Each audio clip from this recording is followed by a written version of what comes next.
Assalamualaikum warahmatullahi wabarakatuh. Waalaikumsalam warahmatullahi wabarakatuh. Bismillahirrahmanirrahim. Alhamdulillahi rabbil alamin.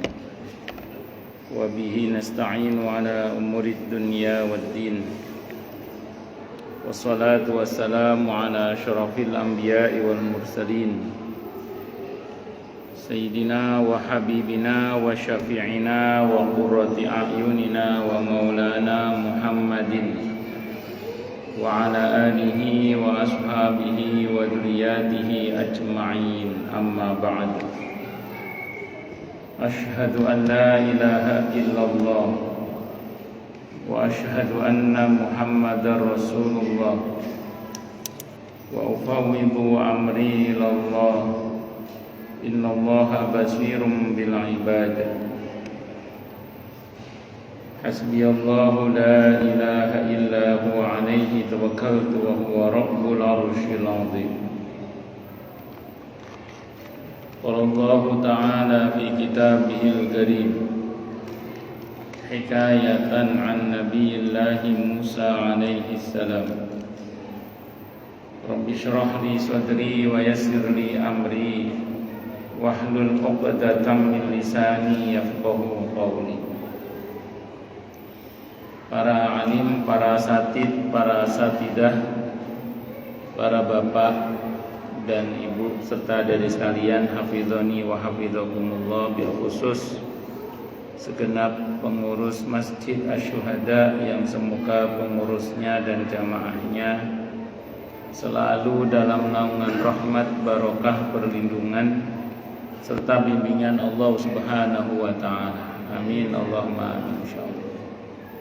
Allahumma inna nas'aluka ilman nafi'ah wa rizqan thayyiban wa amalan mutaqabbala wa fatahallahu lana futuhal arifin.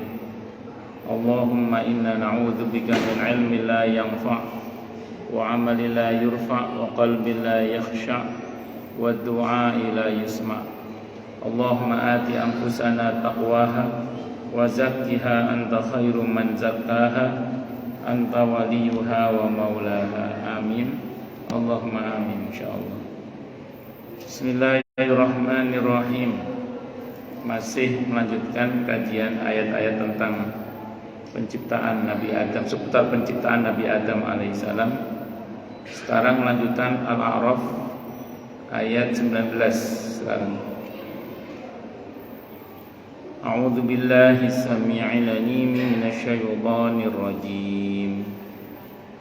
Wa ya Adam uskun anta wa zawjukal jannata fakula min haitsu syi'tuma wa la taqraba hadhihi asy-syajarata fatakuna minadh dhalimin. Wa ya Adam, wahai Adam, uskun berdiamlah anta engkau, uskun berdiamlah engkau, anta yang kau, wa zaujuka dan istrimu, al jannata di surga. Fakula maka makanlah oleh kalian berdua, min haitsu syi'tuma dari apa saja yang kalian kehendaki, semaumu dah. Tapi syaratnya wala taqraba, dan janganlah kalian mendekati hadhihi syajarata, pohon ini, fatakuna minadh dhalimin, maka itu menyebabkan kalian berdua termasuk menjadi orang-orang yang zalim.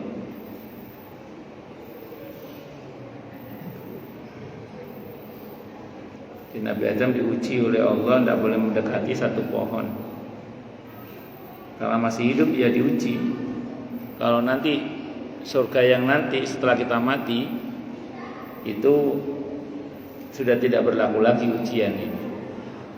Jadi selesai, udah tinggal menikmati aja. Tapi kalau setelah sebelum mati, ujian masih berlaku.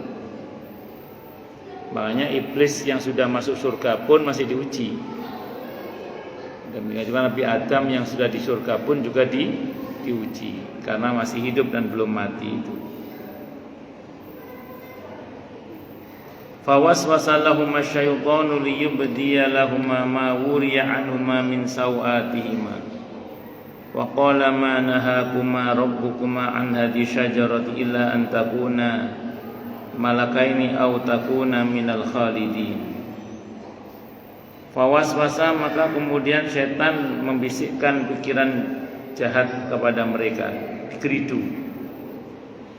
Fawaswasa, maka mengganggu atau menggeridu, yang mengganggu atau membisikkan bisikan yang tidak baik. Lahuma, kepada Nabi Adam dan Ibu Hawa, siapa? Syaitanu, syaitan. Liyubdiyallahuma ma wuriya anhuma min sawatihima, agar menampakkan aurat mereka yang selama ini tertutup. Karena nanti begitu Nabi Adam makan buah dari pohon yang terlarang itu, yang tadinya auratnya tertutup langsung terbuka. Termasuk Ibu Hawa, semuanya terbuka gara-gara melanggar larangan itu. Waqala, dan berkata siapa? Iblis atau setan dari iblis itu, ma nahakuma rabbukuma an hadhihi syajarati illa an takuna malakaini aw takuna minal khalidin. Tuhanmu Allah, maksudnya, hanya melarang kamu berdua mendekat pohon ini agar kalian berdua tidak menjadi malaikat atau tidak menjadi orang yang kekal di dalam surga. Nabi Adam dihasut, kamu itu tidak boleh makan pohon ini, karena kalau kamu makan pohon ini kamu akan jadi malaikat dan kamu akan menjadi orang yang kekal tinggal di surga. Dihasut oleh setan. Dihasut begitu, udah gitu dia berani menuduh bahwa seolah-olah larangan Allah itu dalam rangka untuk mencegah Nabi Adam agar jangan sampai menjadi lebih baik, begitu kan. Nah, ini kalau melihat model karakter godaannya setan kayak gitu, itu kadang setan membisikkan kepada manusia untuk berani durhaka itu karena dengan iming-iming udah terjang saja. Kan kamu nggak tahu setelah ini terjadi apa. Siapa tahu nanti kamu akan menjadi orang yang lebih, gitu. Dibuat kita berani menerjang larangan-larangan Allah dengan iming-iming dari setan, seolah-olah setelah ini kamu akan jadi orang yang lebih hebat lagi. Berapa banyak orang berani mengambil langkah durhaka kepada Allah karena bisikan setan yang bisikan dalam hatinya, seolah-olah setan itu mengatakan, udah terjang aja, siapa tahu setelah ini kamu akan begitu masuk ke belasuk. Ya, alhamdulillah masih kalau sempat sadar dan kembali. Yang repot kan kalau nggak bisa kembali, mati su'ul khotimah. Naudzubillahi min syarri dzalik. Makanya jangan berani-beranilah kalau bahasa kita. Itu menerjang apa yang dilarang oleh Allah Subhanahu wa taala. Karena dalam Islam itu ada rumus sederhana, ya. Tidak ada hal yang diperintahkan dalam Islam hingga menjadi wajib banget, kecuali di balik semua itu pasti ada hikmah kebaikan yang luar biasa kalau kita kerjakan, baik untuk dunia kita terlebih untuk akhirat kita.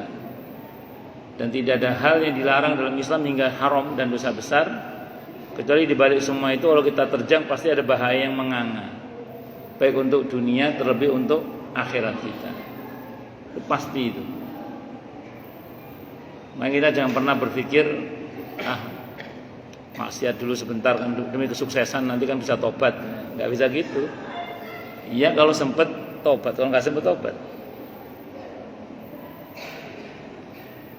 Itu kan yang dibisikkan oleh Barsiso juga, dibisikkan oleh setan kepada Barsiso, ulama Bani Israel yang akhirnya mati su'ul khotimah itu. Ketika dia terkecoh oleh iblis yang kuat beribadah, yang nyamar sebagai orang yang ahli ibadah itu, iblis mengatakan, saya dulu pernah berbuat dosa besar, makanya saya jadi menyesal dan sekarang jadi kuat beribadah. Akhirnya Barsiso disuruh berbuat dosa besar, membunuh dia nggak mau, zina juga nggak mau. Akhirnya kata setan, coba minum minuman keras saja. Cuman dikit. Akhirnya dia minum minuman keras itu karena meremehkan perbuatan maksiat minuman keras itu. Pas teler, santri perempuannya lagi masuk nganterin makanan. Namanya orang lupa diri, malah diperkosa itu santri perempuannya. Akhirnya terus kemudian karena takut ketahuan dibunuhlah santri perempuan itu. Begitu dibunuh, ternyata santri perempuan itu adalah anak bangsawan di negeri Bani Israel saat itu, yang pada akhirnya Barsiso mati di hukum picis. Terakhir kemudian dia mati dalam keadaan su'ul khotimah, naudzubillah min syaridah, dalam keadaan kafir, naudzubillah min syaridah. Itu kisah tentang Barsiso itu ada dalam kisah ulama Bani Israel, tentang ulama yang bernama Barsiso di samping Bal'am bin Ba'ura.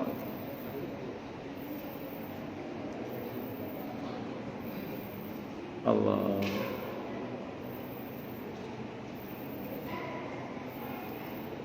Kalau dalam konteks kekitaan, kalau bahasa sederhananya jangan nantang-nantang nyemplung ke dunia maksiat, ya takutnya nggak bisa balik lagi itu.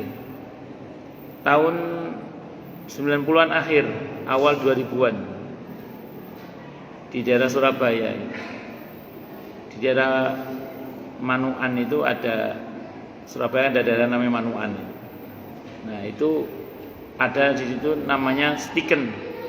Stiken tuh sekolah tinggi ilmu kentungan, judi burung dara. Namanya Stiken, sekolah tinggi ilmu kentungan. Ada anak muda yang kerjaannya itu rumah masjid. Jadi ini rumahnya, ini masjidnya misalnya gitu. Ini rumah, ini masjid. Nah, stikernya itu di sini, stikernya. Tempat judi burung dara itu di sini, lapangan. Awalnya anak muda ini dari rumah ke masjid langsung pulang. Dari rumah, ini kisah nyata di Surabaya. Naudzubillah ya. Dari rumah ke masjid langsung pulang awalnya.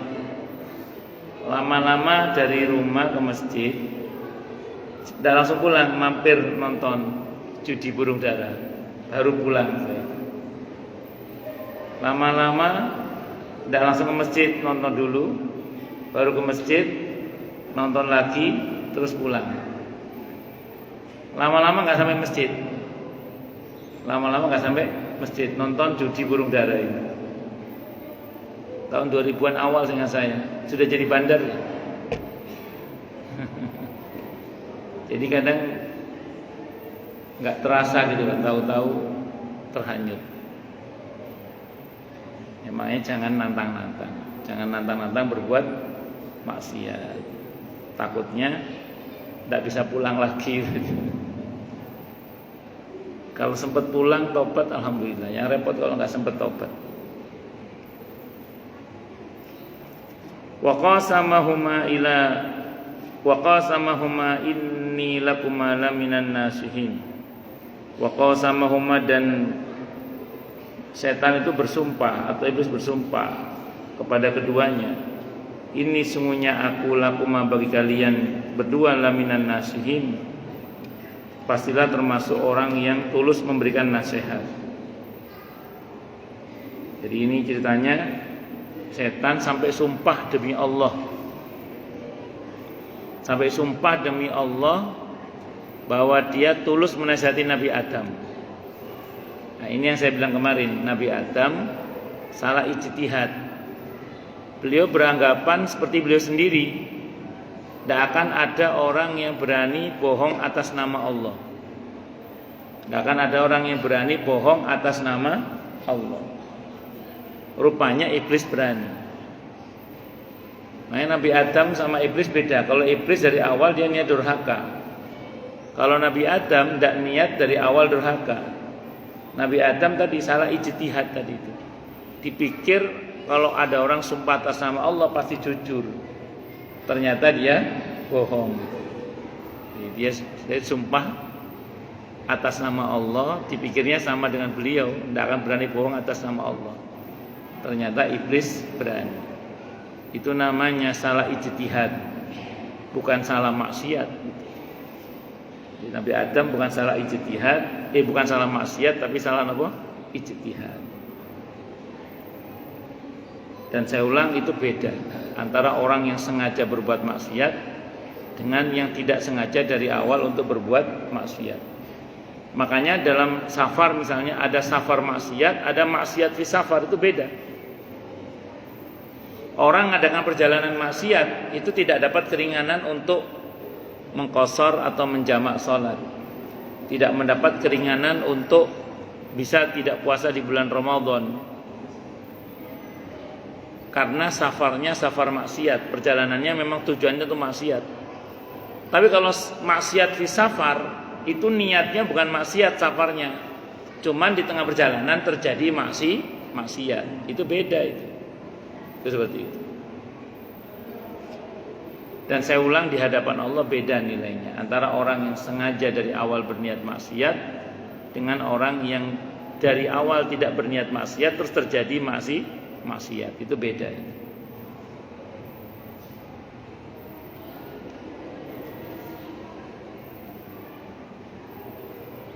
Fadallahuma bighurur falamma dhaqa syajarata badat lahuma sawatuhuma wa tafiqa yakhsifani alaihima min waraqil jannah wa nadahuma rabbuhuma alam anhakuma an tilkuma syajarati wa aqul lakuma inna syaitana lakuma aduwwum mubin.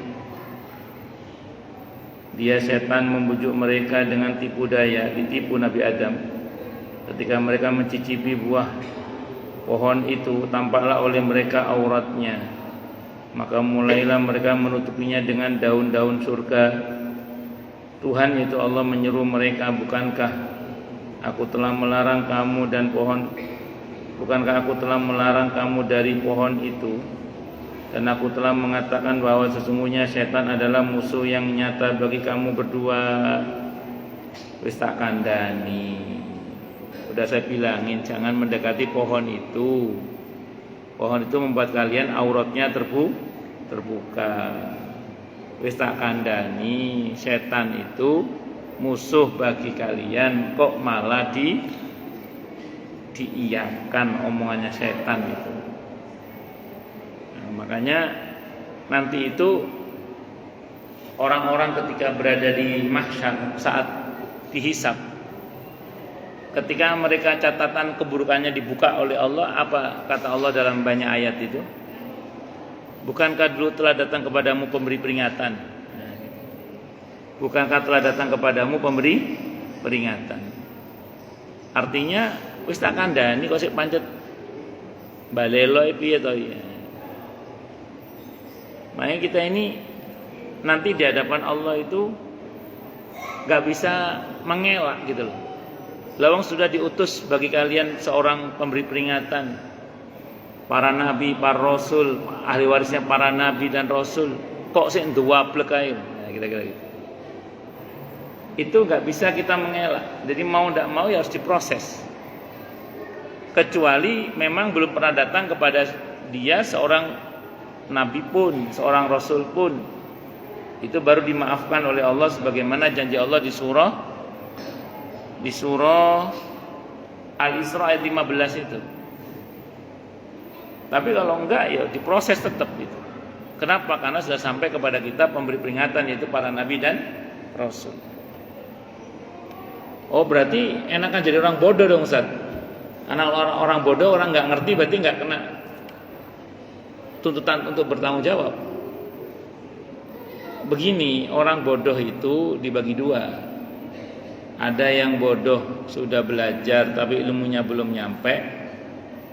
Yang ini insya Allah dimaafkan. Tapi ada orang yang bodoh itu karena nggak mau belajar, karena muales itu. Nah, yang kedua ini dia tidak dihukum karena bodohnya, tapi dia dihukum karena mualnya itu, mewalesnya itu. Innas sam'a wal basara wal fuada kullu ulaika anhu mas'ula. Karena semua nanti akan dimintai pertanggung jawaban. Ngoten nggih. Pun. Dan nanti setan ini nggak bisa dituntut. Nanti di akhirat orang-orang yang masuk neraka itu nuntut setan. Ini gara-gara kamu. Tapi setan mengatakan apa? Loh kamu kok ngikut? Salah kamu, kenapa kok ngikut? Aku loh cuma ngajak, nggak maksa kamu. Jadi setan nggak bisa dituntut nanti. Dia siapa yang menuntut setan juga percuma, setan juga masuk neraka juga. Kalau yang bisa dituntut kan sesama manusia yang dia misalnya menyesatkan seseorang, dia akan dituntut oleh orang yang disesatkan agar bareng-bareng masuk neraka, itu iya. Tapi kalau iblis kan memang mau tidak mau dia memang harus masuk neraka, dia nggak mau tobat. Dan nanti mereka yang disesatkan oleh setan dari bangsa jin ini tidak bisa nuntut ke setan dari bangsa jin, ujungnya bareng-bareng masuk neraka.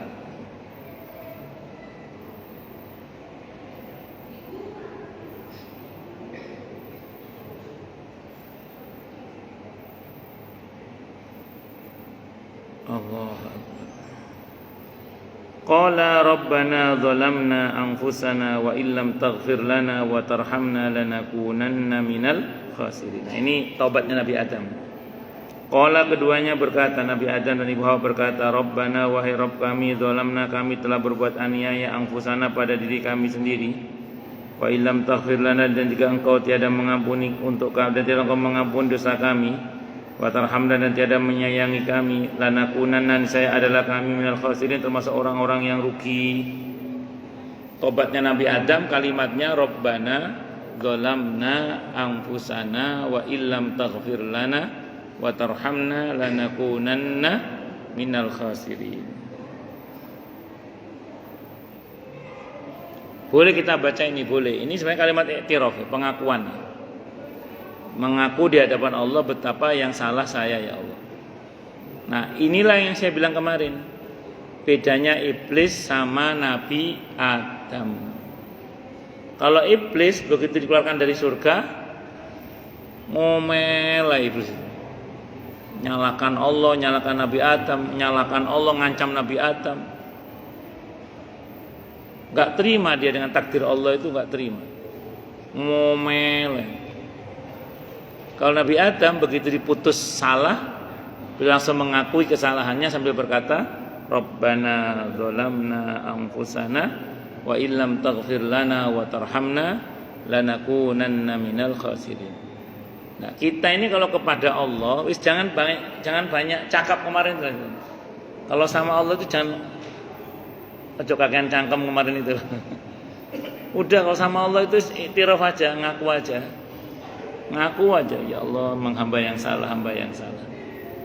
Bahkan kita nggak usah cari kambing hitam kemarin ya. Nggak usah sampai apa? Mencari kambing hitam. Udah, tunjuk diri sendiri aja bahwa memang hamba yang salah, ya Allah ampuni hamba, ya Allah, hamba yang salah, ampuni hamba, ya Allah. Karena itulah yang diajarkan Allah kepada Nabi Adam. Beda sama iblis kemarin, sudah nyalakan takdir, pakai ngancem-ngancem segala. Ya, kita jangan seperti iblis.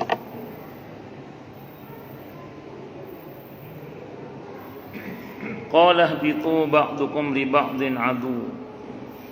Ba'dukum li ba'din adu. Allah berfirman, turunlah, sebagian kalian bagi sebagian yang lain akan menjadi musuh bebuyutan. Walakum fil ardi mustaqar, dan bagi kalian di bumi ada tempat tinggal masing-masing, wa mata'un ilahin, dan kesenangan hingga waktu yang ditentukan.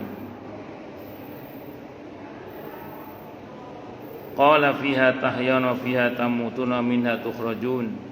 Allah berfirman, fiha, di bumi itulah. Di bumi itu nanti kalian tahyauna, hidup, wa fiha, dan di bumi itu pula tamutuna, kalian akan mati, wa minha, dan dari bumi itu pula nanti tukhrajun, kalian akan dikeluarkan. Jadi dari bumi kita ini diciptakan, nanti akan dikembalikan ke bumi dan akan bangkit dari bumi itu. Walaupun nanti buminya diganti oleh Allah dengan bumi yang baru, karena badan kita pun diganti oleh Allah dengan badan yang baru.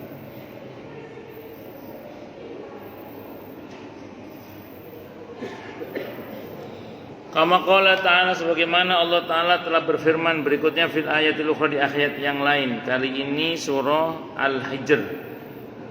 Surah Al-Hijr ayatnya ayat 26 sampai 44.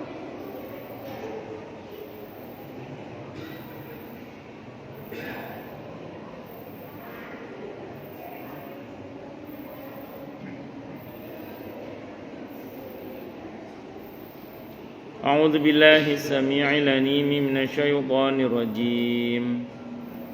Walaqad khalaqnal insana min salsalin min hama'im masnun. Dan sungguh kami telah menciptakan manusia yaitu Adam dari tanah liat kering dan lumpur hitam yang diberi bentuk.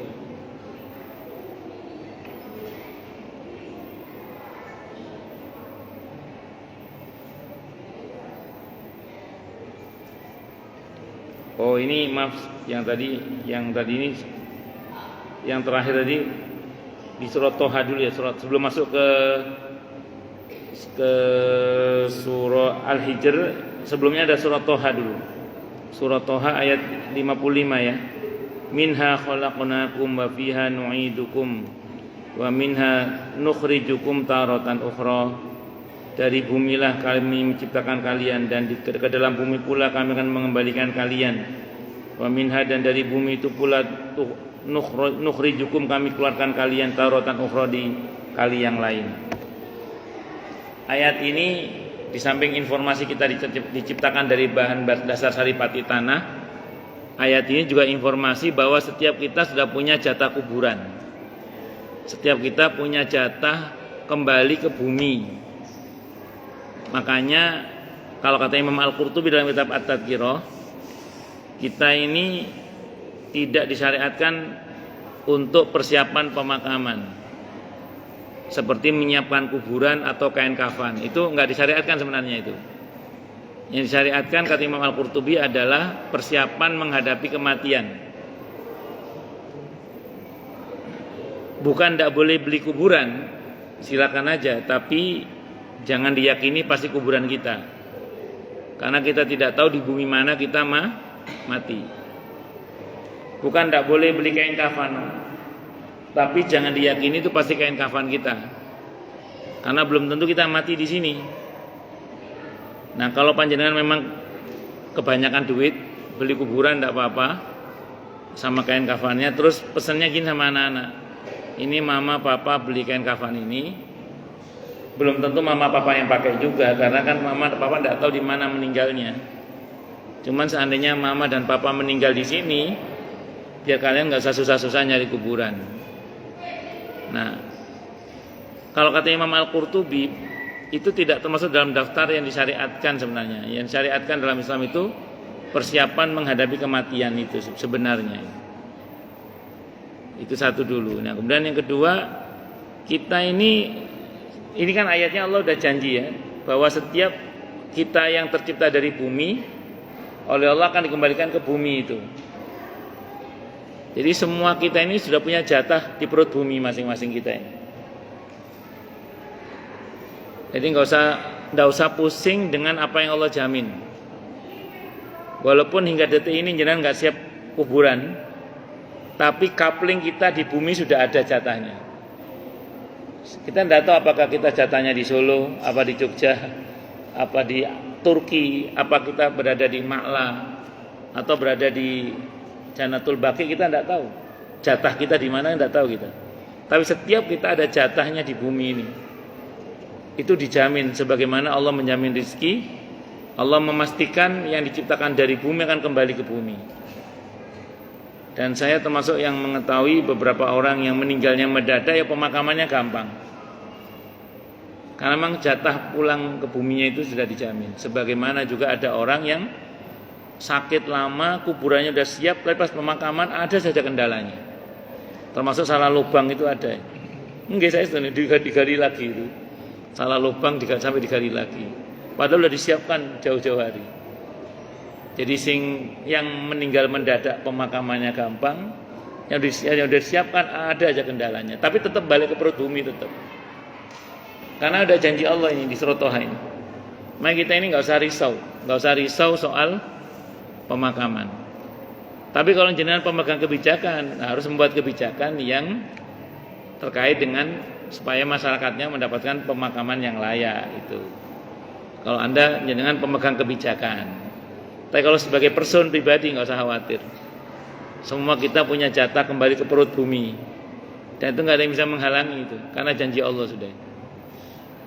Kalau ada beberapa jenazah yang nggak dimakamkan, ya kan sementara di permukaan bumi. Nanti pada akhirnya juga tetap kembali ke bumi. Entah cepat atau lambat akan ada masanya dia akan kembali ke bumi. Karena itu sudah janji Allah kepada bumi. Dalam kitab At-Tadhkur Imam Al-Qurtubi itu, ketika bagian tanahnya diambil oleh malaikat maut, bumi itu nangis. Yang cerita Ibnu Abbas. Kata Allah kepada bumi, kenapa kamu kok nangis? Ya kalau nanti dia orang baik, kalau dia jahat bagaimana? Ya kalau bla bla bla itu. Terus Allah mengatakan, tidak usah khawatir. Yang sudah aku ambil darimu nanti aku akan kembalikan kepadamu nanti. Jadi manusia itu minha khalaqnakum wa fiha nu'idukum wa minha nukhrijukum taratan ukhra. Jadi fisiknya tetap aku kembalikan kepada kamu, enggak. Jadi fisik orang ini akan dikembalikan ke bumi lagi. Jadi enggak akan dibakar di neraka nantinya. Loh, yang dibakar di neraka itu yang mana tersesat? Jadi gini, nanti di Yaumul Ba'ats kita itu dibangkitkan oleh Allah dengan badan yang baru yang dibentuk berdasar informasi amal. Memang benihnya itu diambil dari tulang ekor yang terkecil yang nggak bisa hancur itu. Benihnya tetap dari situ. Tapi bentuk tubuh kita itu nanti dibentuk berdasar informasi amal. Jadi nanti Pak Fuad gak gini lagi, Mas Ahmad gak gini lagi nanti itu, Pak Nurdin gak gini lagi nanti bentuknya. Bentuknya berdasar informasi apa? Amal. Yauma idzi yasdurun nasu ashtatan liyurau a'malahum. Pada hari di mana manusia keluar dari kuburnya dengan bentuknya yang bermacam-macam agar diperlihatkan kepada mereka akibat dari perbuatan mereka. Makanya nanti ada orang yang wajahnya itu bercahaya karena bekas wudu. Ada yang wajahnya sumringah. Wujuhu yauma idzin na'imah lisa'iha radiyah. Karena semasa hidup dia selalu puas dengan semua keputusan Allah, dia puas, dia senang dengan keputusan Allah. Tapi jangan salah, ada yang lahir cacat. Bahkan ada yang kelainan wajahnya wajah binatang. Nah, tergantung dari amalnya masing-masing. Nah, yang disiksa itu raga yang itu nanti. Raga yang dibentuk berdasarkan amal itu. Bukan raga yang bumi ini. Yang bumi nanti tetap dikembalikan ke bumi. Karena dulu bumi itu takut nanti kalau saya, ya kalau dia baik, kalau dia durhaka berarti masuk neraka dong. Tidak. Raga yang itu tetap kembali ke bumi. Tapi raga yang baru itu nanti yang akan dimintai pertanggungjawaban yang dibentuk atas dasar informasi amal itu. Itu seperti itu. Makanya hati-hati dengan amal kita, karena itu akan membentuk diri kita. Waduh Ustaz, kita ini kan pasti banyak kurang-kurangnya Ustaz. Banyak salah-salahnya pasti. Bagaimana mengantisipasi kekurangan-kekurangan itu? Ya tobat. Banyak-banyak minta ampun kepada Allah. Tobat, banyak-banyak minta ampun kepada Allah. Semoga kekurangan kita ditutup oleh Allah Subhanahu wa taala. Walaqad khalaqnal insana min salsalin min hama'im masnun. Tadi itu ya di surah Al-Hijr ayat 26 sampai 44 nih, kalau terkejar kita bahas semua insyaallah. Dan sungguh kami telah menciptakan manusia itu Adam dari tanah liat kering dari lumpur hitam yang diberi bentuk.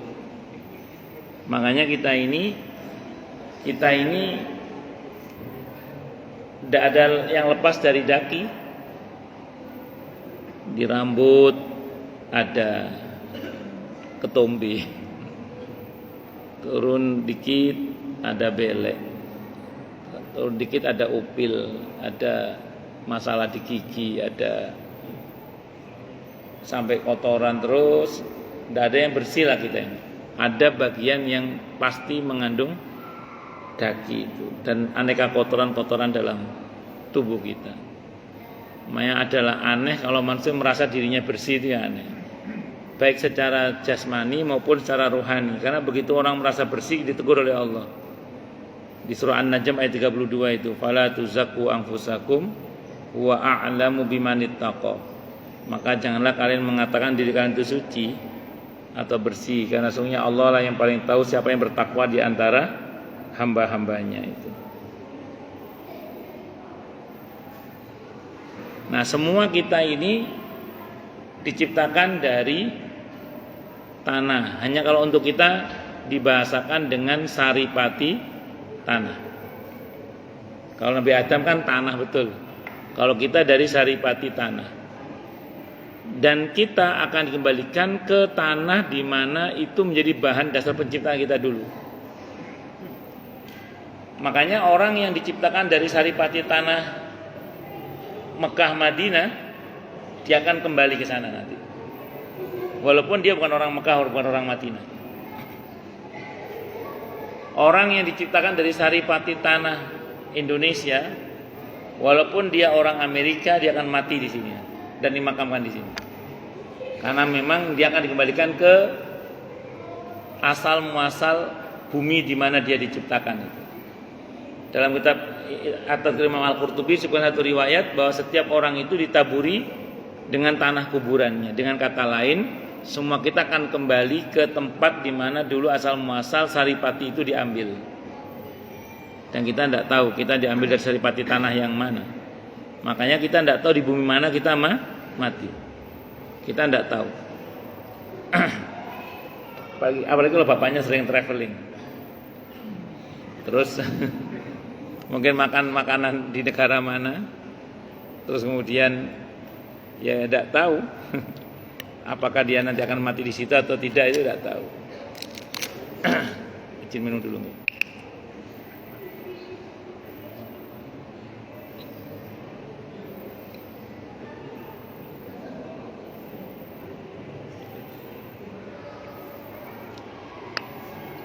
Alhamdulillah.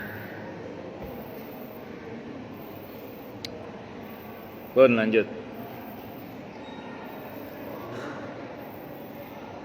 Wal janna khalaqnahu min qablu min naris samum. Dan kami juga menciptakan jin sebelum Adam dari api yang sangat panas.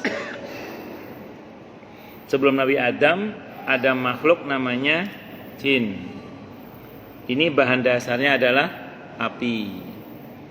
Makanya makanan mereka sama makanan kita beda. Beberapa ketentuan syariat kita dan mereka juga beda. Dalam satu riwayat pernah ditanya, kalian makan apa? Kata Nabi dalam satu riwayat dengan bangsa jin ini. Kata bangsa jin, di antara makanan mereka ini, di antara enggak semuanya, di antara makanan mereka adalah daging yang tumbuh dari tulang bekas makanan manusia. Jadi kalau kita makan ada tulangnya dibuang, itu tumbuh lagi daging secara gaib. Itu makanan bangsa jin. Pernah Nabi mau istinja, ada sahabat ngasih Nabi bukan batu tapi tulang. Kata Nabi, jangan, ini makanan saudara kalian dari bangsa jin. Ditanya lagi, kalian minumnya apa? Busa. Jadi kalau ada busa-busa air itu minumannya bangsa jin. Jadi orang sering minum kafe latte. Oh, yang ada busa-busa itu jin seneng ya. Nah, tempat kungku-kungku kalian di mana? Di air yang menggenang, yang diam. Kalau ada air menggenang, kalau di rumah jangan punya kolam renang gitu, itu jin seneng. Jadi manggil jin itu bukan pakai kemenyan sebenarnya, tapi ya genangan air di rumah itu atau di mana itu jin seneng. Kalau ada lilingnya kayaknya enggak ya. Atau bisa jadi ya. Ya pokoknya genangan air yang menggenang. Kalau airnya mengalir sih enggak. Kalau air menggenang itu jin senang. Enggak selalu jin jahat, jin baik bisa. Itu seperti itu. Jadi itu berkenaan dengan bangsa jin. Dan mereka diciptakan dari api yang panas. Nah, kita diciptakan dari tanah. Kalau tanah dekat dengan api itu yang terjadi apa ya? Mengeras. Tanah itu akan mengeras seperti batu bata itu, seperti keramik. Jadi kalau kita dekat-dekat sama unsur api lama-lama mengeras. Nah, orang kalau sering dekat sama setan lama-lama keras kepala. Hatinya keras. Keras kepala, keras hati, susah dinasehati. Gara-gara apa? Dekat dengan setan. Makanya jangan suka ketan. Jangan suka dekat-dekat setan. Minaris samum. Allah. Wa id qala rabbuka lil malaikati masyaallah. Terus. Apa? Tidur tadi. Terus. Oke, jazakallah khairan. Wa id qala rabbuka lil malaikati inni khaliqum basharam min salsalim min hama'im masnun. Wallahu a'lam bishawab. Moga nanti insyaallah kita bahas lagi. Yang mau tanya dulu silakan. Kalau enggak saya teruskan. Monggo kalau ada. Nggih, monggo, Pak.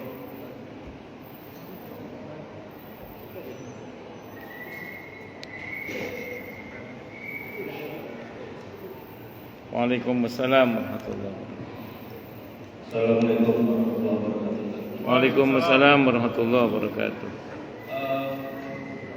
Pria ini kan dia ingin tahu aja pada saat Nabi Adam disuruh ke bumi itu kan Hawa itu kan terpisah dengan Adam hingga beberapa tahun. Nah itu Pak, apakah memang seperti itu atau mungkin kemudian baru itu kan? Nah ini apa namanya dalam surah ini belum begitu jelas saya. Terima kasih. Assalamualaikum warahmatullahi wabarakatuh. Waalaikumsalam warahmatullahi wabarakatuh. Terpisah, turunnya bareng tapi dipisah. Ibu Hawa itu kalau nggak salah di Jeddah itu. Terus Nabi Adam itu di India kalau nggak salah, di daerah India. Dulu nggak tahu pada namanya India, namanya di daerah di sekitar India sana. Nah, terus kemudian ketemunya di Arafah. Ketemunya cukup lama terpisah itu. Kalau kata Ibnu Abbas itu Nabi Adam tobat sama Ibu Hawa, tobat dengan tobat Rabbana dzalamna anfusana wa ilam taghfir lana wa tarhamna lanakunanna minal khasirin itu 200 tahun, mata 200 tahun. Nah, usia beliau kan 1000 tahun kurang 60 kan. Ya sehingga terus kemudian ya 200 tahun itu ada yang mengatakan tobat beliau itu selama 200 tahun tadi. Rabbana dzalamna anfusana wa illam taghfir lana wa tarhamna lanakunanna minal khasirin sampai akhirnya ketemu di Arafah dengan Ibu Hawa. Itu yang saya tahu, wallahu a'lam bishawab. Terpisah, turunnya bareng tapi terpisah. Monggo yang lain silakan. Assalamualaikum warahmatullahi wabarakatuh. Waalaikumsalam warahmatullahi wabarakatuh. Ustaz, beberapa tahun yang lalu pada waktu pemakaman Al-Azhar buka itu kan, salah satunya itu rajin banget ke Masjid. Mereka ingin presentasi menawarkan Makam. menjual makam. Apakah bisa tolak? Ingin datang. Itu hanya menolak karena saya nggak tahu, cuma saya ingat di surat Al-Luqman ya. Bapak dan Bapak juga yang tahu. Tidak ada orang tahu di mana dia mati. Mereka memberikan khusus untuk jamaah masjid itu dengan berbagai macam kemudahan dan macam. Sampai akhirnya memberikan gratis juga buat saya kalau bersedia. Nah, sekarang ini kan fenomena dalam jualan tanah makam itu semakin banyak. Di Bogor dibuka terbesar di Indonesia yang dinamakan Taki itu kan, Nah ini kan mungkin orang awam ya, karena mereka tuh datang dengan segala macam kayak dari hadis dan ayatnya itu seolah bahwa umat muslim sebaiknya pemakamnya yang syar'i segala macam. Nah, ini bagaimana supaya itu tidak menjadi, karena tadi saya baca jelasin bahwa setiap manusia pasti sudah punya jelas apa tanah di mana diciptakan dan lain-lain. Tapi ternyata fenomena yang terjadi di langit sekarang sangat kencang sekali. Baik di Facebook, di Instagram, di mana, terutama yang kami ini baru. Nah, beberapa teman kan ada yang nanya saya, saya jelasinnya baru kali sekarang kita di Ustaz. Saya bilang sebaiknya dicek saja, nggak usah menjelaskan. Oke. Saya cuma mau menasihatkan dua hal nih. Yang pertama itu gini, yang pertama bagi pemegang kebijakan itu tetap harus menyediakan termasuk pemakaman untuk warganya.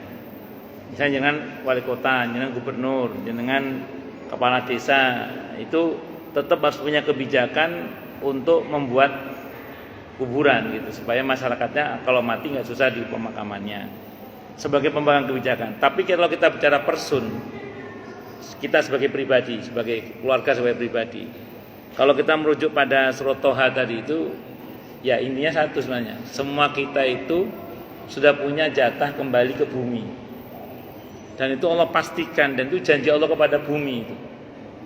Semua kita pasti, makanya kata Imam Al-Qurtubi dalam kitab At-Tadhkirah itu, beliau mengatakan perihal orang menyiapkan kuburan dan kain kafan itu bukan persiapan menghadapi kematian, itu persiapan pemakaman, kata Imam Al-Qurtubi itu bahasanya. Dan persiapan pemakaman itu bukan itu yang disyariatkan. Yang disyariatkan adalah persiapan menghadapi kematian. Itu kata beliau. Nah, namun yang tuang jual kuburan itu biasanya mengantongi fatwa ulama yang membolehkan. Kan ulama pro kontra ya, ada yang membolehkan, ada yang melarang. Yang membolehkan itu tadi saya bilang. Jadi silakan beli kuburan, tapi jangan diyakini itu pasti kuburan kita. Karena kita tidak tahu di bumi mana kita mati. Sebagaimana yang menyiapkan kain kafan silakan, tapi jangan diyakini itu pasti kain kafan kita. Karena kita tidak tahu di bumi mana kita mati. Nah, jadi jenengan kita sebagai pribadi gak usah kepikiran soal di mana kita akan dimakamkan, karena semua kita sudah ditakdirkan Allah pasti akan kembali ke bumi sebagai janji Allah kepada bumi, dan masing-masing kita sudah punya jatah kembali ke bumi. Kalau Ibnu Qayyim Al-Jauziyah rahimahullah itu bahasanya sederhana. Sudahlah, kita ini tidak usah risau soal apa yang insya Allah jamin. Sekarang fokus saja pada kewajiban kita kepada Allah apa. Udah gitu aja. Itu kalau kata Ibnu Qayyim. Wallahu a'lam bishawab. Cuman kalau mau beli, mau nggak mawon, tapi jangan diyakini bahwa itu pasti kuburan kita gitu. Karena kita nggak tahu di bumi mana kita mati. Gitu. Oke, monggo yang lain silakan. Itu konon ada target itu, Pak. Ada target marketing berapa gitu. Ngejarnya tenanan atau Enggak.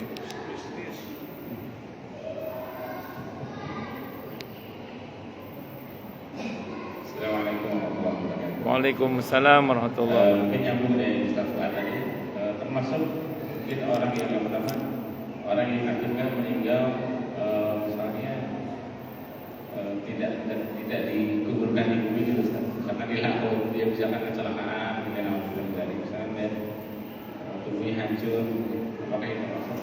Kemudian yang kedua agak sedikit keluar dari tema Ustaz, menghadapi kita mungkin sebagian dari kita nanti akan safar di mudik. Nah, disyariatkannya itu pada saat kita safar itu kita niat berpuasa terlebih dahulu, baru kemudian saat ini tidak kuat nanti berbuka, atau sengaja kita niat untuk berbuka nanti tidak berpuasa. Disyariatkan seperti apa? Yang lebih dekat kepada rukshohnya. Bagus. Bismillahirrahmanirrahim. Yang pertama saya ulang ya, tadi di Surat Toha ayat 55 gitu. Inten? 15. Surat Toha ayat 55, Pak. 55 tadi. Minha khalaqnakum wa fiha nu'idukum wa minha nukhrijukum taratan ukhra itu merupakan janji Allah bahwa yang diciptakan dari bumi pasti akan dikembalikan oleh Allah ke bumi, pasti itu. Mau dia mati kecelakaan, naudzubillah misalnya mau tenggelam, mau dimakan binatang, tapi dia tetap akan kembali ke bumi asal muasal di mana dia diciptakan. akan kembali ke situ dia. Nggak tahu bagaimana cara Allah mengumpulkannya. Pokoknya dia akan kembali. Karena itu merupakan, saya ulang, janji Allah kepada bumi. Karena Ibnu Abbas menceritakan ketika bumi bagian tanahnya diambil oleh malaikat itu atas perintah Allah, kan bumi nangis itu. Dan Allah janji, pokoknya semua yang aku ciptakan darimu aku akan kembalikan kepadamu lagi. Itu janji Allah kepada bumi. Dan itu tertuang dalam surat Toha ayat 55. Jadi pasti itu, nggak tahu bagaimana caranya. Walaupun beberapa mungkin sekarang lagi dililin, kan ada beberapa jenazah yang dililin, yang sekian abad masih bentuknya seperti itu. Ada yang dibalsem, ada yang mungkin ditaruh di pohon-pohon tertentu yang tidak ditaruh di bumi. Tapi cepat atau lambat pasti dia akan kembali ke bumi pokoknya. Sesuai dengan janji Allah kepada bumi. Pokoknya yang diciptakan dari bumi akan kembali ke bumi. Itu satu. Yang kedua, mengenai rukhsah safar berkaitan dengan saum. Sependek yang saya baca ya. Nabi kita Muhammad sallallahu alaihi wasallam kalau safar perihal sholat lebih suka ngambil rukhsah. Kalau sholat, perihal sholat Nabi lebih suka ngambil rukhsah. Entah dengan jamak qasar atau qasar. Entah dengan jamak qasar atau qasar. Atau jamak enggak pakai qasar. Cuma kalau jamak enggak pakai qasar itu seperti ketika beliau berada di mana itu? Di Mina ya, di Mina. Di Mina itu sholatnya dijamak tapi enggak pakai qasar nggih. Yang di Mina nggih. Saya lupa itu. Saya eling-eling mana.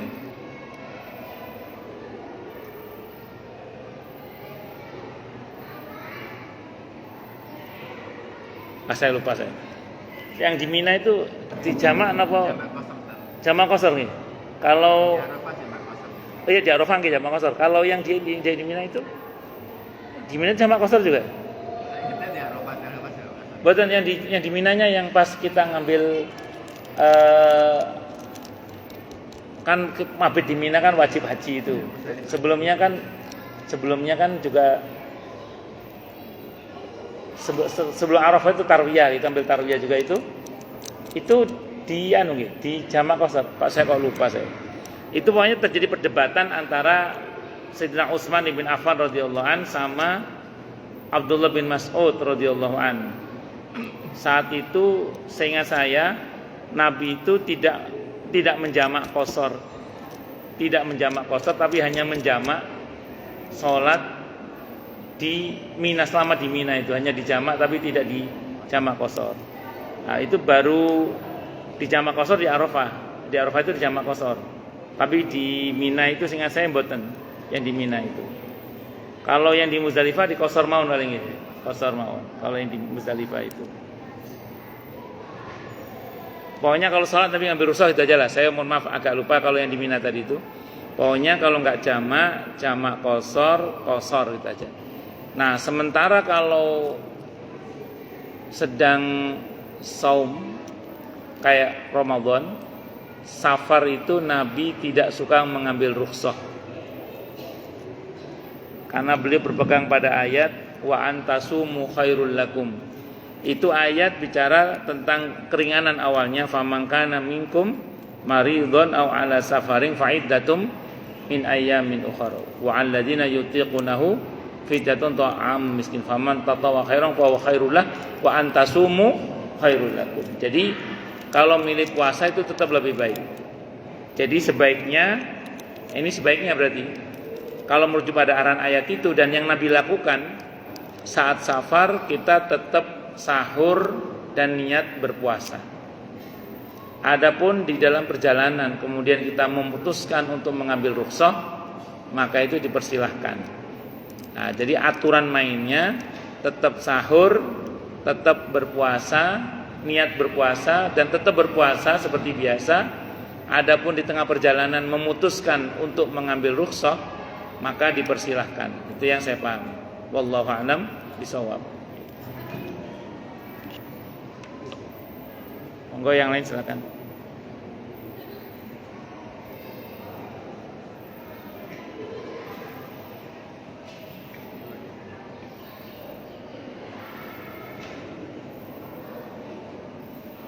Ustaz, Nggih.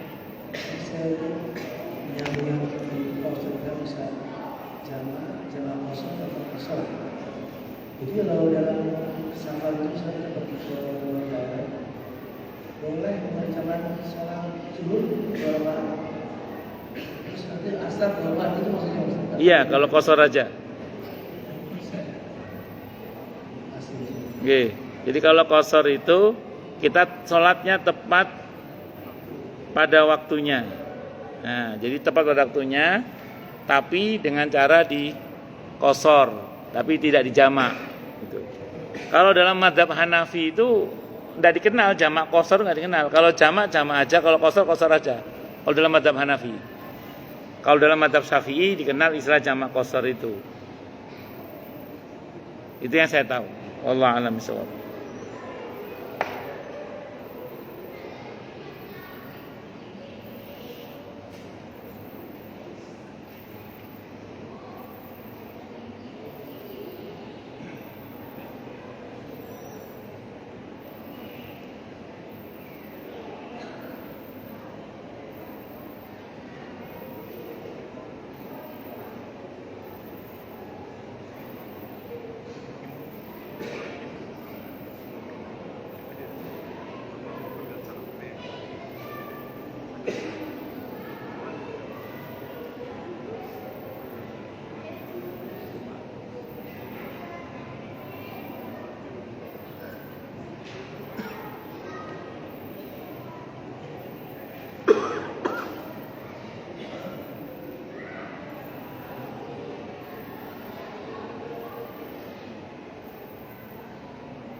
Oh ini, jadi ketika berada di Mina semua sholat yang 4 rakaat dikosor menjadi 2 rakaat.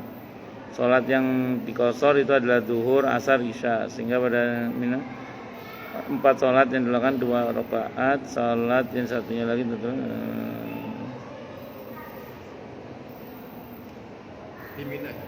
di Mina itu. Jadi sholatnya tetap seperti tepat pada waktu seperti biasa, tapi dikosor untuk yang 4.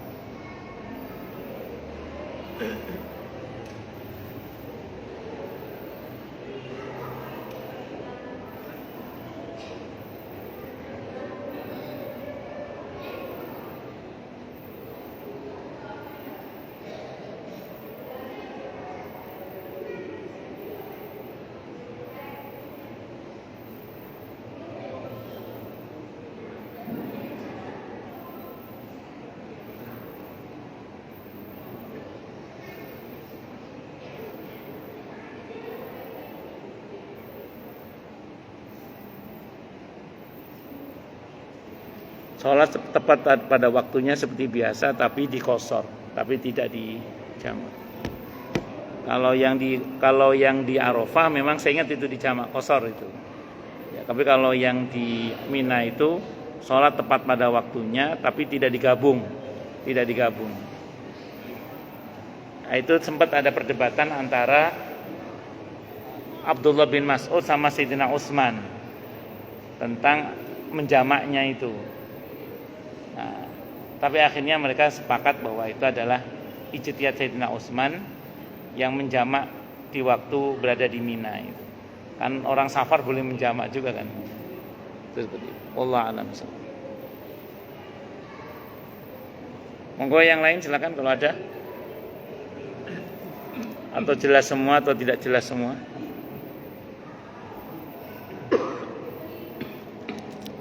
Nggih, monggo.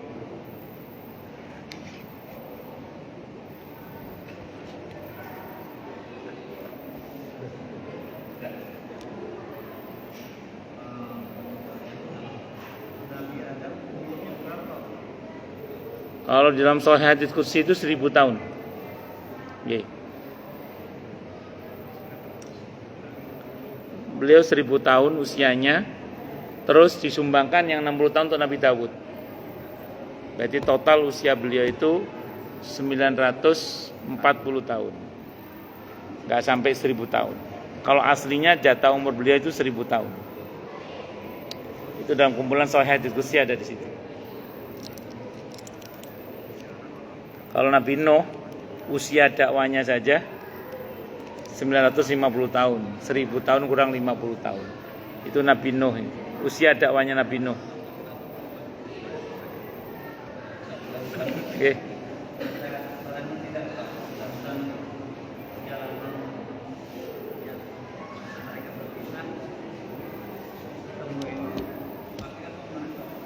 Gimana? Kita deketin Pak. Ketika mereka turun berpisah, kemudian berdoa, itu dalam perjalanannya menggunakan apa nih? Ada keterangan nggak? Ya. Saya nggak tahu pakai apa, Pak ya. Yang jelas pokoknya bukan pakai sepeda yang gede itu. Ya, saya nggak tahu pakai apa. Tapi yang pasti memang saat itu kan manusia itu masih meraba-raba lah. Ini untuk apa? Ini apa? Akan diapakan? Wong dalam tahap perjalanan para nabi dan rasul itu kan nanti periode Nabi Adam itu periode bertani dan berternak. Pakaiannya masih ala kadarnya dari kulit-kulit binatang atau dari dedaunan-dedaunan yang ada. Pakaiannya itu. Terus nanti di zaman Nabi Idris, setelah Nabi Adam kan Nabi Idris, itu baru mulai ditemukan teknik menjahit. Dan jadi Nabi Idris itu nabi yang penjahit. Jadi mulai ada jahit menjahit itu Nabi Idris itu nanti. Terus berkembang terus sampai ke beberapa nabi itu dengan kemampuan mereka yang berbeda-beda nanti. Termasuk nanti penemu pena, kolam, pulpen itu nanti itu dari kalangan para nabi semua. Termasuk teknologi pengelolaan besi dan seterusnya. Di salah satu perahu yang diindikasikan katanya perahunya Nabi Nuh, tidak tahu betul apa enggak itu ternyata ada jenis batu yang fungsinya mirip seperti baterai. Ya kita tidak tahu itu gimana itu, apa itu motor penggeraknya perahunya Nabi Nuh, kita tidak tahu. Wallahu a'lam bishawab. Tapi yang pasti para nabi itu, kalau Nabi Adam jelas masih meraba-raba kan. Nah, apakah saat itu sudah ada teknologi kendaraan atau ada dinosaurus dinaiki gitu aja kan? Karena Nabi Adam itu kan tingginya 30 meter. Nabi Adam itu tingginya 30 meter, lebar dada 11. Ibu Hawa lebar dada 7 kalau perempuan. 11 meter lebar dada. Lebar dadanya, tingginya 30. Ada yang mengatakan begitu. Iya, pada saat itu ya bukan raksasa kan, sama-sama. Iya.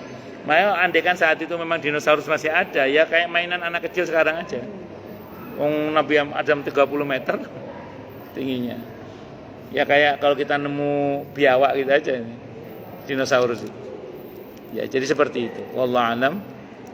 Itu andaikan dinosaurus masih ada, kan dia periode sekian juta tahun yang lalu. Nabi Adam kan periode 50-an ribu tahun yang lalu kira-kira. Wallahu a'lam. Oke. Cukup dulu nggih. Dan tutup dengan hamdalah. Alhamdulillahirabbil alamin. Semoga kajian kita bisa bermanfaat, mubarakah fid dini wa dunya wal akhirah. Untuk kita, keluarga kita dan seluruh umat Islam semuanya. Dan mudah-mudahan kita semua dijadikan oleh Allah sebagai orang-orang yang sukses dunia akhirat. Selamat dunia akhirat, bahagia dunia akhirat, dan dipermudah urusan kita oleh Allah di dini wa dunya wal akhirah. Semoga Allah limpahkan hidayah selalu untuk kita, semoga Allah tingkatkan selalu hidayah untuk kita, dan semoga Allah berikan hidayah untuk siapapun yang melihat kita. Subhanakallahumma bihamdika asyhadu an la ilaha illa anta astaghfiruka wa atubu ilaik. Sallallahu alaihi Muhammad wa alihi wasallam. Saya mohon maaf. Wassalamualaikum warahmatullahi wabarakatuh.